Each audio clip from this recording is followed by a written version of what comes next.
जैसे आप सब लोग मोबाइल को रिचार्ज करते हैं, कोई महीना में करते हैं, कोई 3 महीना में करते हैं, कोई साल भर में करते हैं। तो आज झारखंड में जो भी कर्मचारी पदाधिकारी जो पदस्थापित है वो भी उसी प्रकार से दे करके आते हैं। प्रत्येक महीना में, 2 महीना में, कोई 4 महीना में मोबाइल की तरह वो रिचार्ज कराते हैं। सरकार तो चुपचाप है, बेचारा वो ईडी से बचने के लिए अपनी जो कुछ संपत्ति अर्जित की है उसको कैसे बचाया जाए उसी में लगे हुए। पेट्रोल छिड़क करके उन्हें आग लगा दिए जाते हैं और कहीं पर तो मार करके उनको पेड़ में टांग दिए जाते हैं और कहीं पर तो उनको 50 मार करके 50 टुकड़ों करके फेंक दिए जाते हैं। और जेएमएम के लोग कहते हैं हेमंत है तो हिम्मत है, लेकिन महाजन के विरोध में लड़ते लड़ते आज तो सबसे बड़ा महाजन अगर कोई है तो शिबू सोरेन के परिवार है। जो लोग अपनी वादा को पूरा नहीं करते, अपनी वादा को निभाते नहीं है, फिर उन लोगों को फिर से हमें सत्ता में बैठाने की कोई जरूरत नहीं है। रामगढ़ का चुनाव हुआ तो वहां की जनता ने सरकार को बता दिया कि आपकी कोई जरूरत नहीं है झारखंड में।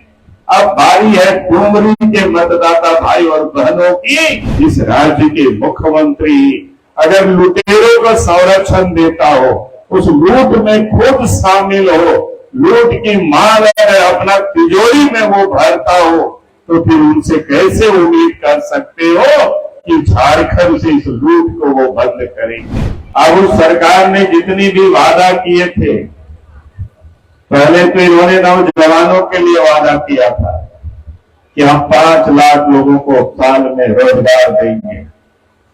अगर हमने रोजगार नहीं दिया तो उनको हम भत्ता देंगे। और ये कोई चुनावी मंच पर नहीं बल्कि झारखंड के विधानसभा में उन्होंने घोषणा किया था। आज भी झारखंड के विधानसभा में वित्त मंत्री का भाषण है, उस किताब में आज भी उल्लेखित है। लेकिन 3.5 वर्ष के होने के बाद भी एक भी नौजवानों को कहीं कोई भत्ता नहीं मिला। रोजगार के नाम पर आप देख रहे होंगे लगातार लोगों को ठग रहे हैं। पहले बार बार वो कहते हैं कि ये साल नियुक्ति का वर्ष रहेगा, लेकिन वो साल भी गुजर जाता है, नियुक्ति होती नहीं है। और कभी वो स्थानीय नीति के नाम पर लोगों को उठा करके रखते हैं, कभी नियोजन नीति के नाम पर लोगों को उठा करके रखते हैं। अगर आप कहें तो इन 3.5 वर्षों में झारखंड के नौजवानों को इस सरकार ने ठगा है। और इसीलिए मैं आप सब लोगों से यही निवेदन करने के लिए, अपील करने के लिए आया हूं। जो लोग अपनी वादा को पूरा नहीं करते, अपनी वादा को निभाते नहीं है, फिर उन लोगों को फिर से हमें सत्ता में बैठाने की कोई जरूरत नहीं है। और इसीलिए मैं आप सब से यही कहने के लिए आया हूं। आपने देखा पिछले दिनों जब रामगढ़ का चुनाव हुआ तो वहां की जनता ने सरकार को बता दिया कि आपकी कोई जरूरत नहीं है झारखंड में। अब बारी है डूमरी के मतदाता भाई और बहनों की। और इसीलिए मैं आप सब लोगों से यही निवेदन कर रहा हूं कि आप तो इस बार उनको बता दीजिए कि अब झारखंड में झारखंड मुक्ति मोर्चा की कोई जरूरत नहीं है। इन्होंने यहाँ के नौजवानों को ठगा है, झारखंड वासियों से इन्होंने झूठ बोला है। यही मैं निवेदन करने के लिए, यही बताने के लिए मैं आया हूं। आज इस प्रदेश के अंदर में आप देखें कि राज्य सरकार से हम लोग क्या उम्मीद करते हैं। राज्य सरकार से हम लोग उम्मीद करते हैं सरकार होगी तो कानून की राज रहेगा, लोग बहुत बेटियां सुरक्षित रहेगी। लेकिन आज झारखंड प्रदेश में देखते हैं कि आए दिन चोरी, डकैती, हत्या, अपहरण हो रहा है। बहुत बेटियां भी यहाँ आज सुरक्षित नहीं है।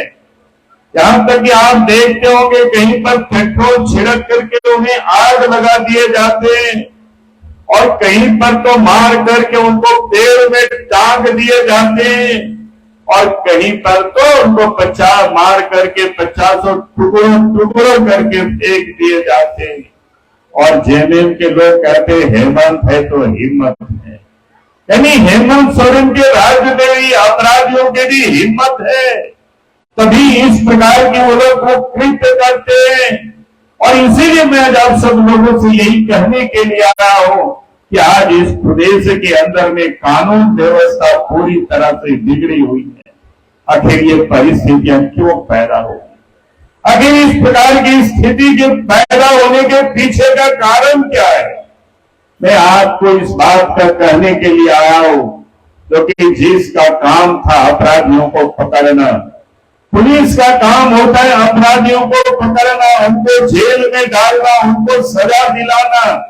लेकिन आज इस झारखंड प्रदेश में हेमंत सोरेन ने पुलिस को किस काम में लगा दिया? चोर को पकड़ने के लिए नहीं, अपराधियों को पकड़ने के लिए नहीं, बल्कि पुलिस को उन्होंने लगा दिया है वसूली के काम में लगा दिया है। आज पुलिस चारों तरफ देखे कहीं भी वो वसूली में लगे हुए। अगर आपको किसी गुंडों ने, अपराधियों ने मार दिया, आपकी सर से अगर खून भी टप टप गिर रहा है और थाना चले जाइए, तो पहले आपसे पैसा मांग करेंगे, तभी फिर आगे की वो कार्रवाई करेंगे। ये इस राज्य की ये हालत है। अगर आप उन अफसरों से पूछते हम लोग कि ऐसे क्यों करते हो, आपको तो लाख टका वेतन मिलता है, तो कहता है कि और महीना में देना पड़ता है, दे करके आए हैं। जैसे आप सब लोग मोबाइल को रिचार्ज करते हैं, कोई महीना में करते हैं, कोई 3 महीना में करते हैं, कोई साल भर में करते हैं। तो आज झारखंड में जो भी कर्मचारी पदाधिकारी जो पदस्थापित है, वो भी उसी प्रकार से दे करके आते हैं। प्रत्येक महीना में, 2 महीना में, कोई 4 महीना में मोबाइल की तरह वो रिचार्ज कराते हैं और इसलिए वो सब लोग वसूली में लगे हुए। ये झारखंड की स्थिति है और इसीलिए मैं आप सब लोगों से यही कहने के लिए आया हूं कि भाई आपका जो इस राज्य में जब तक हेमंत सोरेन की सरकार रहेगी, जब तक इस प्रदेश में जेएमएम की सरकार रहेगी, इस राज्य में कभी भी कानून की राज स्थापित नहीं होगा। और इसीलिए मैं आप सब लोगों से यही कहने के लिए मैं आया हूं। और वो अपने को क्या कहते हैं, आदिवासियों के बड़ा क्या कहते हैं, हितैषी है, आदिवासियों की बड़ी बड़ी वो बातें करते हैं। लेकिन आप जरा याद करिए, इसी क्षेत्र में यही से बताया हमें लोगों ने, क्या नाम था, हेमलाल परगनेत यहीं से विधायक थे। लेकिन आज क्या है, उनका कोई अता पता नहीं है, उनका कोई स्मारक भी कहीं नहीं बना, उनके नाम से कोई द्वार, कोई गेट, ऐसा भी कुछ कहीं दिखता नहीं है। हमने अभी पूछ रहे थे लड़के से कि भैया बताओ उनके यहाँ कौन रहता है, तो हमको तारकेश्वर जी बताए कि भाई कोई हमें पता नहीं है कौन रहता है, कहाँ है, लोग नहीं है। तो कहने का अर्थ है जो यहाँ से विधायक रहे और इतने वर्षों तक यहाँ से झारखंड मुक्ति मोर्चा के विधायक रहे, आज तो उनकी सरकार है, लेकिन तब भी आप देख रहे होंगे इस प्रकार से यह उपेक्षित पड़ा हुआ दिखाई पड़ रहा है।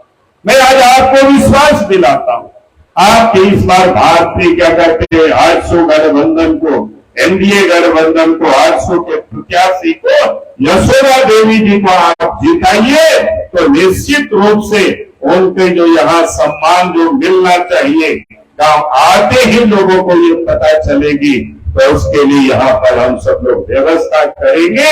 यही आप सब लोगों से यही निवेदन कर रहा हूँ, यही अपील कर रहा हूँ। आज इस प्रदेश के अंदर में क्या चल रहा है, चारों तरफ लूट मची हुई है। बालू की लूट है, पत्थर की लूट है, कोयला की लूट है, लोहार की लूट है, यहाँ तक कि जमीन की भी लूट है। चारों तरफ इस झारखंड में लूट ही लूट मचा हुआ है और उस लूट में इस प्रदेश की सरकार में बैठे हुए लोग, मुख्यमंत्री के परिवार खुद उस लूट में लोग शामिल हैं। जो कहता है कि हम महाजन के विरोध में लड़ते थे, लेकिन महाजन के विरोध में लड़ते लड़ते आज तो सबसे बड़ा महाजन अगर कोई है तो शिबू सोरेन के परिवार है। अब इस परिवार ने रांची से लेकर के पूरे झारखंड में जहां कहीं भी जाएंगे, इतनी सारी जमीनें इन्होंने हड़प रखा है लोगों की, गरीबों की, औने पौने दाम पर, तो इसकी कोई हिसाब नहीं, अब उनको भी याद नहीं लगता है। ये हालत है। इसलिए आपने देखा होगा कि आज अगर उनके ऊपर ईडी ने उनको नोटिस किया है तो आप वो हाई कोर्ट, सुप्रीम कोर्ट भागे हुए ताकि उनसे कोई पूछताछ नहीं हो, इसकी वो प्रयास कर रहे हैं।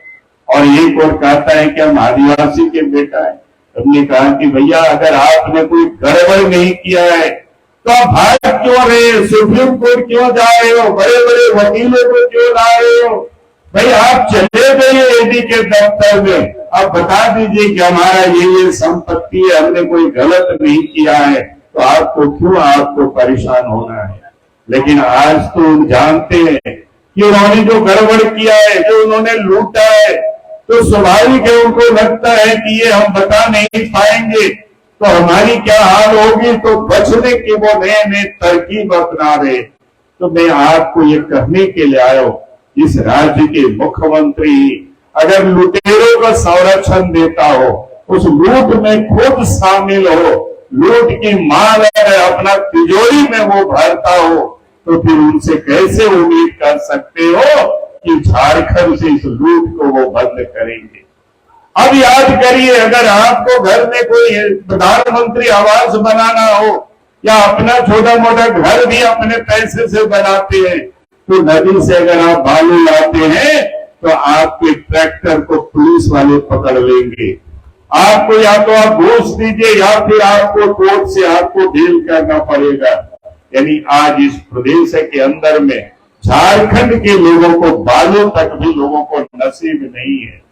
हम लोगों ने बार बार झारखंड के विधानसभा में राज्य के मुख्यमंत्री से कहा कि भाई आप कम से कम झारखंड के अंदर में जो निर्माण का काम चल रहा है वहां बालू को आप फ्री कर दीजिए, और बिहार की बॉर्डर हो, बंगाल की बॉर्डर हो, यूपी की बॉर्डर हो या उड़ीसा छत्तीसगढ़ की बॉर्डर हो, जहां पर 2 नंबर बालू लेकर के 16 चक्का के ट्रक लेकर के जाती है, 20 चक्का ट्रकें लेकर के जाती है, तो उसको वहां आप रोक लीजिए, उनको पकड़िए, उनके ऊपर केस करिए। लेकिन आज तो इस प्रदेश के मुख्यमंत्री उन लोगों को तो खुला छोड़ दिए, क्योंकि उससे उनको पैसा आता है, अपने तिजोरी भरता है। लेकिन यहाँ के लोग अगर कोई बालू लेकर के जाते हैं, काम कराते हैं, तो उनको वो पकड़ते हैं।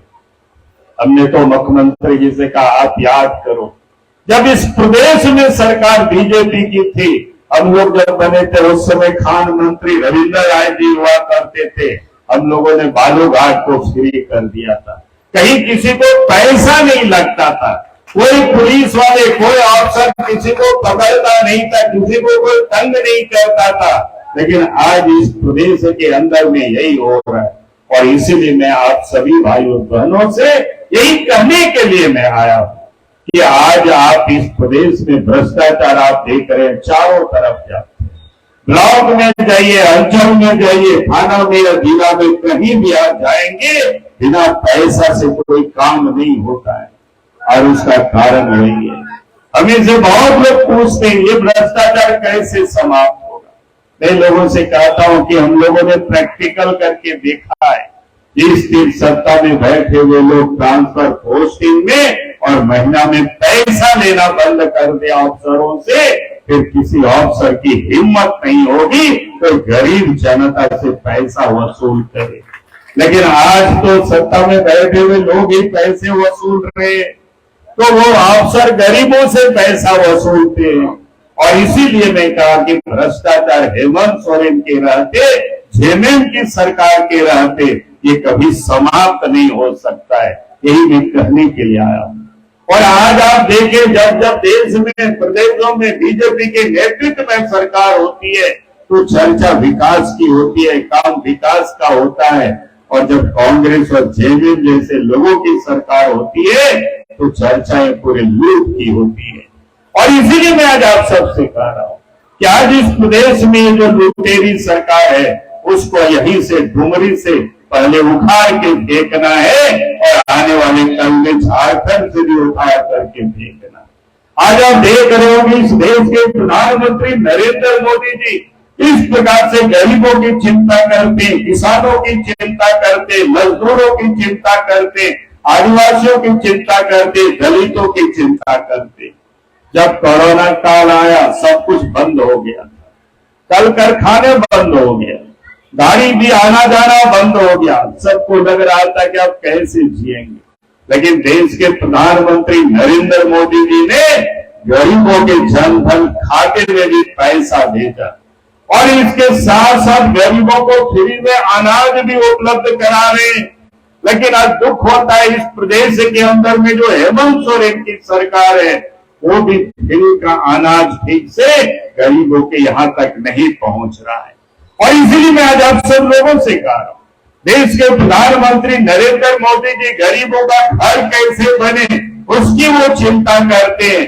देश के प्रधानमंत्री ये भी चिंता करते हैं कि भाई इस देश के अंदर में गरीबों के घर में शौचालय भी बने, गरीबों को गैस की कनेक्शन भी मिले।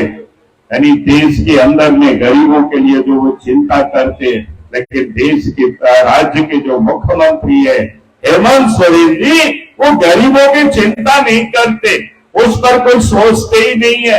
आज आप देख रहे होंगे इस समय इस बार तो खेती बाड़ी बहुत ही नहीं हुआ, बारिश हुआ नहीं, पशुओं के लिए भी मुश्किल होगी आने वाले कल में। लेकिन आपने कहीं नहीं देखा कि सरकार कोई हलचल कर रही हो, इस सरकार में कोई कर रहा होगा, कोई सर्वे कर रहे होंगे, कहीं कुछ नहीं दिखता है। सरकार तो चुपचाप है, बेचारा वो ईडी से बचने के लिए अपने जो अकुत संपत्ति अर्जित की है उसको कैसे बचाया जाए उसी में लगे हुए। झारखंड की गरीब कैसे बचे उसकी वो चिंता ही नहीं कर रहे। और इसीलिए मैं आज आप सभी भाई और बहनों से मैं यही कह रहा हूं कि आप जब ये चुनाव है और इस चुनाव में आपको आने वाला जो 5 तारीख को चुनाव होना है, आप सबको पता है 5 तारीख को चुनाव होगी। यहाँ पर एनडीए गठबंधन की ओर से प्रत्याशी है यशोदा देवी जी। अब सब लोगों से मैं यही निवेदन कर रहा हूं कि आप जब 5 तारीख को सवेरे उठेंगे तो पहला काम क्या करना, तैयार होकर के पोलिंग बूथ पर पहुंचना और पोलिंग बूथ पर पहुंच करके ईवीएम मशीन के 2 नंबर पर क्या छाप है, केला छाप है, और केला छाप पे वोट दे करके आप यहां से एनडीए गठबंधन के आजसू के प्रत्याशी, बीजेपी के प्रत्याशी उस केला छाप पे वोट दे करके आपको भारी मतों